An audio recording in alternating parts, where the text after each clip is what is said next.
नमस्कार साथियों, एक बार फिर से आपका स्वागत है MDM higher educational college Raisi Nagar के YouTube channel MDM online study में। मैं आपका दोस्त यादवेंद्र शर्मा और आज का जो अपना टॉपिक है वो बहुत ही इम्पोर्टेंट टॉपिक है जिसका नाम है विटामिन्स। विटामिन एक ऐसा टॉपिक है जो हर प्रकार के कंपटीशन के लिए ज़रूरी होता है और इसके साथ साथ में सिलेबस की बात करते हैं तो एमजीएसयू यूनिवर्सिटी में बीएससी सेकेंड ईयर की जो ह्यूमन फिजियोलॉजी की जो बुक है उसके अंदर ये टॉपिक आता है और ये फूड स्टफ का भी पार्ट है। तो इसमें पहले जो अपनी क्लासें आई थी फूड स्टफ के बाद अपने कार्बोहाइड्रेट, प्रोटीन, विटामिन, प्रोटीन और जो लिपिड है इनके बारे में डिस्कस की थी और उसी का ये अगला पार्ट है फूड स्टफ का जिसको अपने विटामिन्स कहते हैं। तो ये हर एक एंगल से देखें तो ये बहुत ही इंपॉर्टेंट टॉपिक होता है। तो अपने स्टार्ट करते हैं विटामिन्स। तो साथ साथ में इसको पढ़िएगा और इसके साथ साथ में इसके जितने भी नोट्स बनते हैं उन नोट्स को भी तैयार कीजिएगा ताकि इन फ्यूचर आपको ये चीज़ें लगातार काम में आती रहे। तो सबसे पहले अपने बात करते हैं कि जो विटामिन है, विटामिन शब्द की जो उत्पत्ति है वो कौन सी भाषा से हुई है। अगर विटामिन शब्द की उत्पत्ति की बात करते हैं तो ये एक लैटिन वर्ड होता है। अगर अपने बात करें विटामिन की तो विटामिन जो वर्ड है वो कौन सी भाषा से लिया गया है, ये एक लैटिन वर्ड होता है। लैटिन वर्ड होता है जो दो शब्दों से मिलकर बना हुआ है। दो शब्द कौन कौन से हैं, विटा प्लस एमाइन। दो शब्द हैं विटा प्लस एमाइन। इन दो शब्दों से मिलकर बना हुआ है विटा प्लस एमाइन। अब जो विटा शब्द है, विटा का मतलब क्या होता है, विटा का मतलब होता है लाइफ या जीवन। विटा का क्या मतलब होता है, लाइफ या जीवन। और एमाइन का मतलब होता है नेसेसरी या आवश्यक। इसका मतलब क्या होता है, आवश्यक। तो विटामिन जो शब्द है इनका टोटल मतलब क्या हुआ, टोटल मतलब होता है जीवन के लिए बहुत ही जरूरी।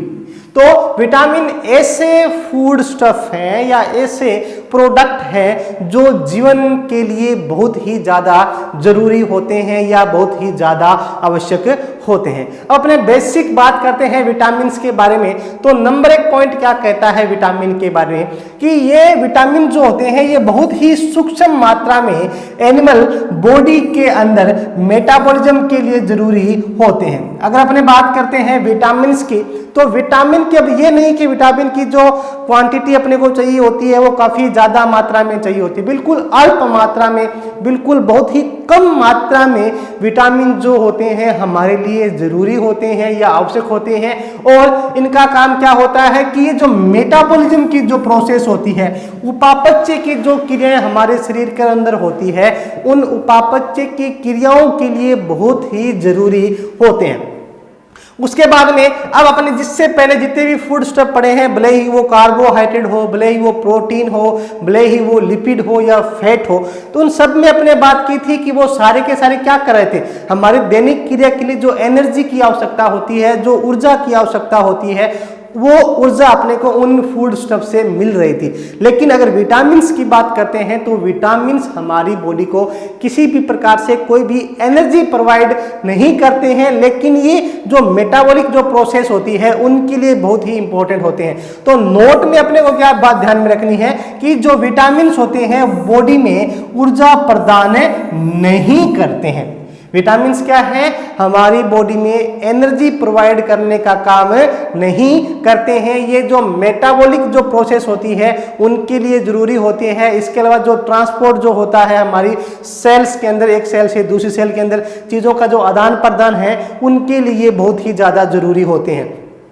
इसके अलावा जो ग्रोथ वगैरह है उन सभी के लिए ये जरूरी होते हैं, लेकिन एनर्जी प्रोवाइड नहीं करते हैं। इस बात का अपने को ध्यान में रखना है।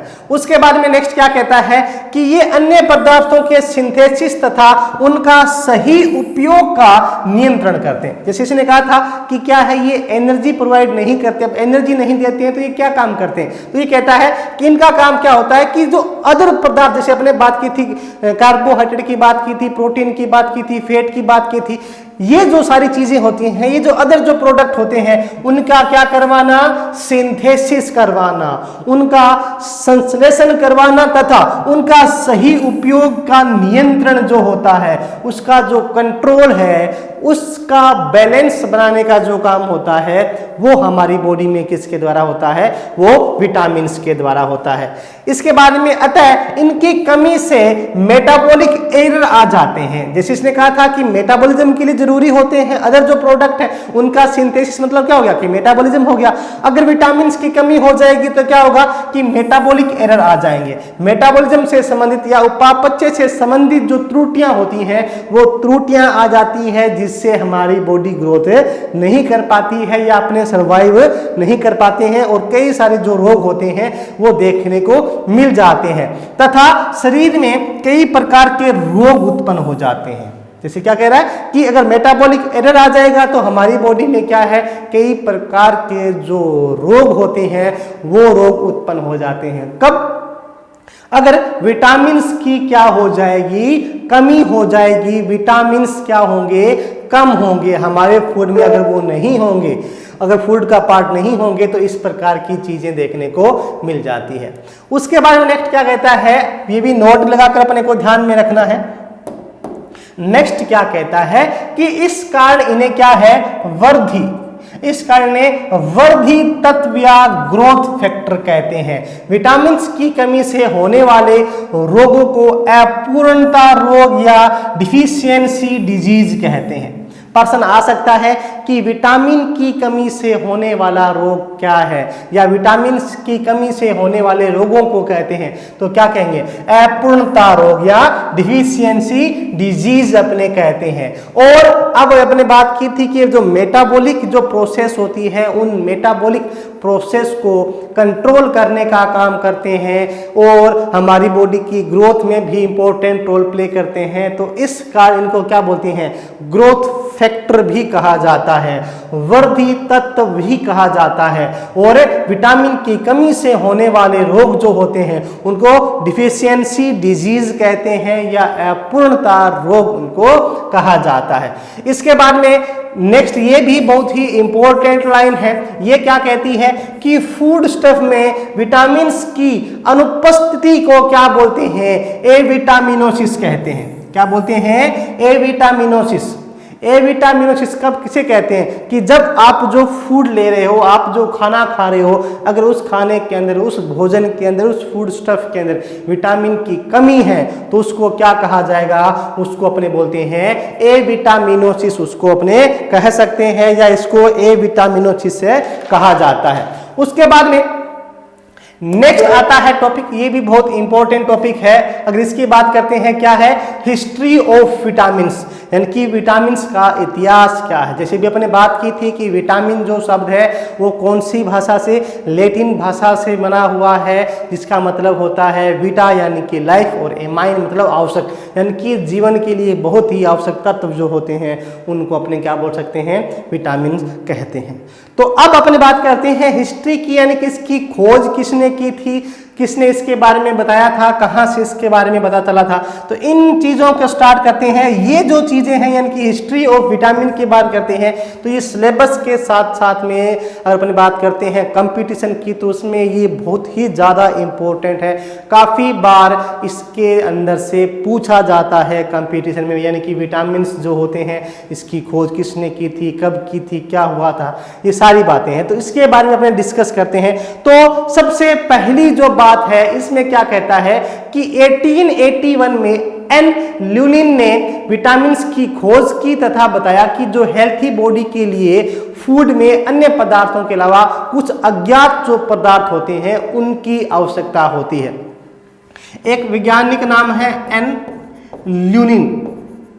एन ल्यूलिन नाम के एक साइंटिस्ट है, कब, 1881 में, 1881 में इन्होंने सबसे पहले क्या है, विटामिन की खोज की थी।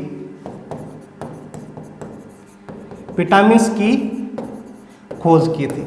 अब आप बोलो कि सर कई बुक ऐसी है जिसमें ये बात नहीं लिखी आती है, फूंक नाम लिखा हुआ आता है, तो वो बाद की बात, जैसे से अपने आगे जाएंगे चीजें आपको समझ में आ जाएगी। सबसे पहले क्या है, एन ल्यूनिन ने 1881 में क्या है विटामिन की खोज की थी और उन्होंने क्या बताया, उन्होंने बताया कि जो हेल्थी बॉडी होती है, हेल्थी बॉडी जो होती है, स्वस्थ जो शरीर होता है, उसके लिए क्या है कि अपने जो भोजन करते हैं, जो फूड लेते हैं, फूड के साथ साथ में कुछ अन्य पदार्थ होते हैं, उसको क्या कहा था इन्होंने, अज्ञात पदार्थ।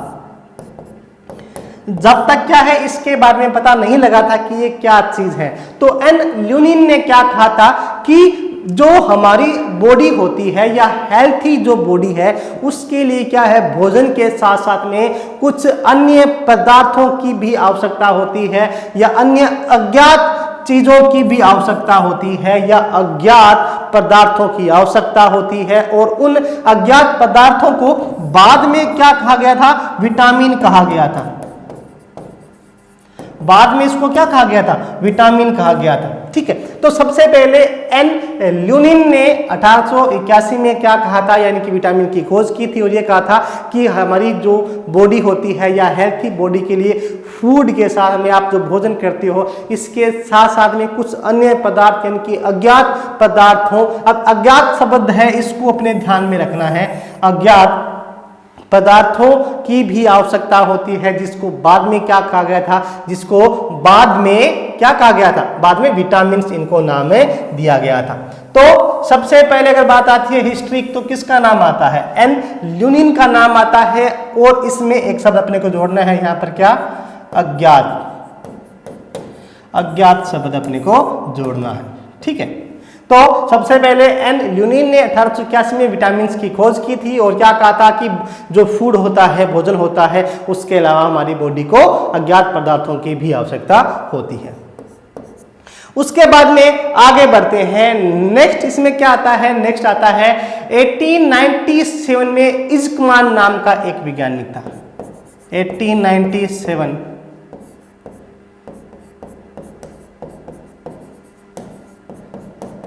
इज़्कमान, ये एक साइंटिस्ट थे।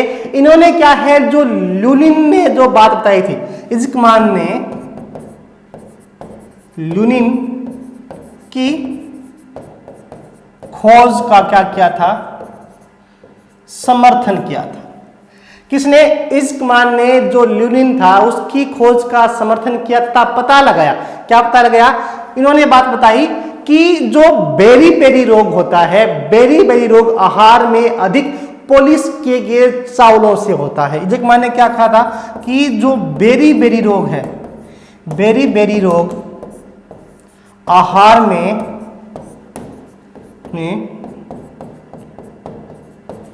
पॉलिश किए गए चावलों के अधिक यूज से होता है या अधिक उपयोग से होता है। अब देखो, सबसे पहले ल्यूनिन ने क्या कहा था कि विटामिन की खोज की थी और क्या कहा था कि भोजन फूड जो होता है उसमें कुछ अज्ञात पदार्थों की भी आवश्यकता होती है। फिर जो इज़्कमान आए, उन्होंने कहा था कि ल्यूनिन जी बिल्कुल ठीक कह रहे हैं। उन्होंने कहा था कि अगर आप अधिक पॉलिश किए गए चावलों को खाते हैं, अगर क्या आप अधिक पॉलिश किए गए चावलों का यूज करते हैं, तो उससे क्या हो जाता है, बेरी बेरी जो रोग होता है वो बेरी बेरी रोग हो जाता है। ये बात किसने कही थी, ये इज़्कमान ने कही थी। कब कही थी, 1897 के अंदर। तो दो साइंटिस्ट यहां पर आ गए हैं, एक तो एन ल्यूनिन और दूसरा आता है इज़्कमान।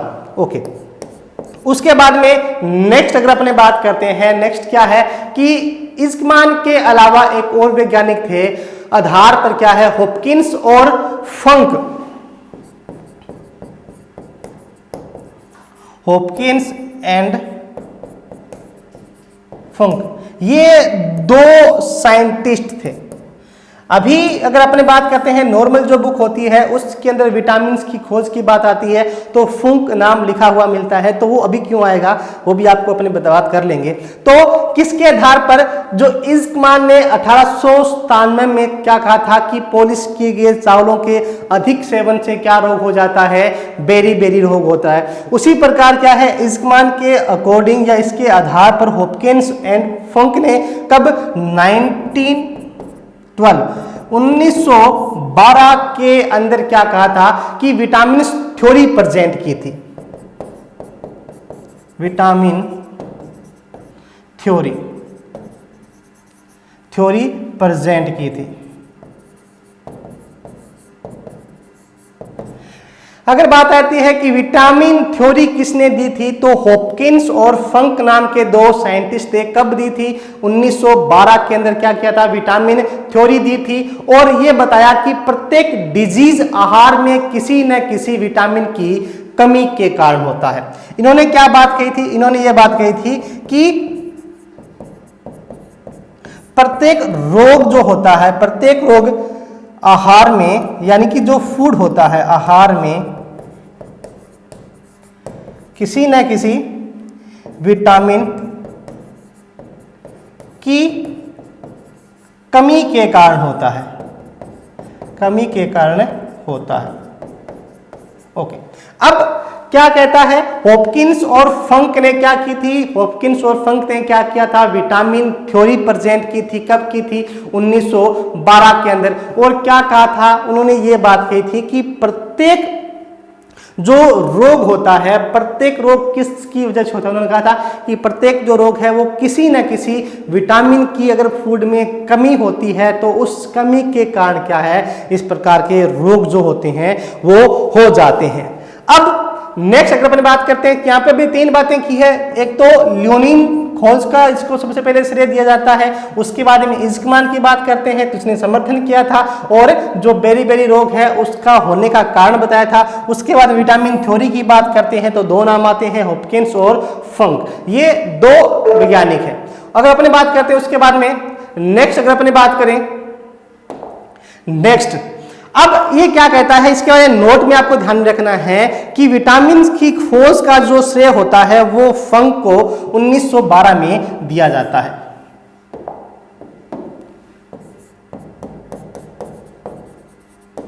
विटामिन की खोज का श्रेय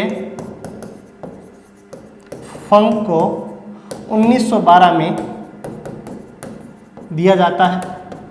अगर बात आती है कि विटामिन की खोज किसने की थी तब क्या कहेंगे अपने? फंक ने की थी। कब? 1912 में की थी। अब क्यों किया जाता है फंक को या इसका नाम क्यों लिया जाता है? क्योंकि क्या है कि फंक ने चावल के जो सीलन था उससे बेरी रोग उत्पन्न होने के या उसको बचाने के लिए क्या है उसको अलग किया था।